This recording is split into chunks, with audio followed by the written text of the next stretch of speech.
Welcome to the deepest, most honest breakdown you will find anywhere on YouTube about the 2026 iPad Pro with the rumored M5 chip. The device Apple fans are already calling the real MacBook killer. If you're thinking about buying an iPad Pro in 2026, waiting for the next one, or you just love knowing what Apple is hiding, stay right here, because I'm about to walk you through every confirmed leak, every credible rumor, every huge upgrade we're expecting, and the one massive change that could make this the most controversial iPad ever released. Let's start with the name. Right now, insiders are calling it M5 iPad Pro, sometimes M52026 internally. That number isn't random. It lines up perfectly with Apple's pattern. M2 in 2022, M4 in 2024, so M5 in 2026 makes total sense. But here's the first twist most people miss. This might not be called iPad Pro M5 at launch. There's serious chatter that Apple is finally dropping the Pro naming entirely for the top model and just calling it iPad Max or simply iPad Pro, while making the current 13-inch the new baseline. Crazy? Maybe. But Apple loves confusing us before they simplify everything. Now let's talk about the single biggest rumor that has everyone freaking out. The screen. We're not getting mini LED again. We're not even getting just tandem OLED. The latest leaks from Korea and Japan say Apple is moving to Samsung's latest tandem OLED with MLA Plus technology. Yes, the exact same stuff that makes the 2025 to 2026 MacBook Pro displays look insane. What does that mean for you? Peak brightness potentially hitting 3000 to 3500 nits in HDR, almost no blooming, deeper blacks than ever. And this is the part that matters, much better battery life because tandem OLED is way more efficient than last year's panel. But wait, there's drama. Some supply chain reports say only the 13-inch model gets the full MLA Plus tandem stack, while the 11-inch might stay with standard tandem OLED. If that happens, this will be the first time ever that the bigger iPad Pro is meaningfully better than the smaller one in display tech.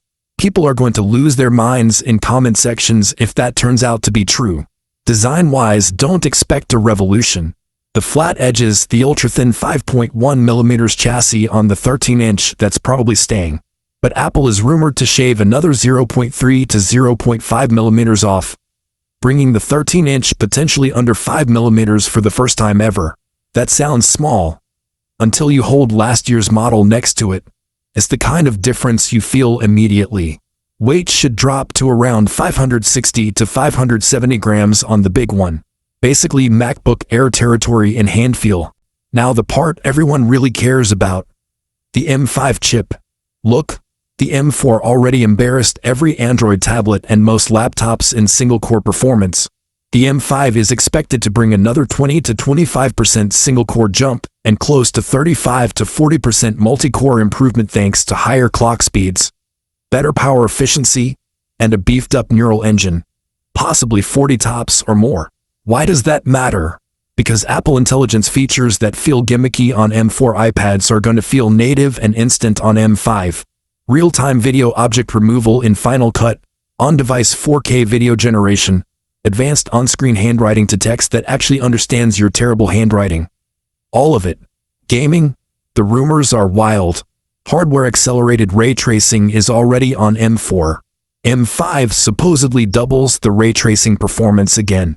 Couple that with the new 120Hz ProMotion XDR display that might finally support 120Hz in more third-party games, and suddenly you're playing Resident Evil 4, Assassin's Creed Mirage, or even upcoming AAA ports at medium-high settings without the fan noise. Because there is no fan. Ports and accessories, huge changes incoming. Multiple reliable leakers say the M5 iPad Pro is getting Thunderbolt 5, or at least Thunderbolt 4 with 120 Gbps capable ports. That means you could theoretically push 8K external displays at 60 Hz or multiple 6K monitors without adapters melting. The Magic Keyboard is also getting a rumored redesign, thinner, better key travel, possibly a larger glass trackpad with haptic feedback zones.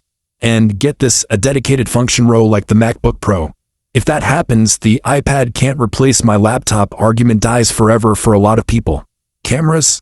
Front camera finally moving to the landscape edge permanently. Thank God. Rear might get the same 48MP Fusion camera as the iPhone 16 Pro lineup with better LiDAR. But honestly, Most of us use iPad cameras maybe twice a year. The real upgrade is what Apple does with computational video. 4K ProRes at 120 frames per second. Log recording natively, better stabilization. That's catnip for YouTubers.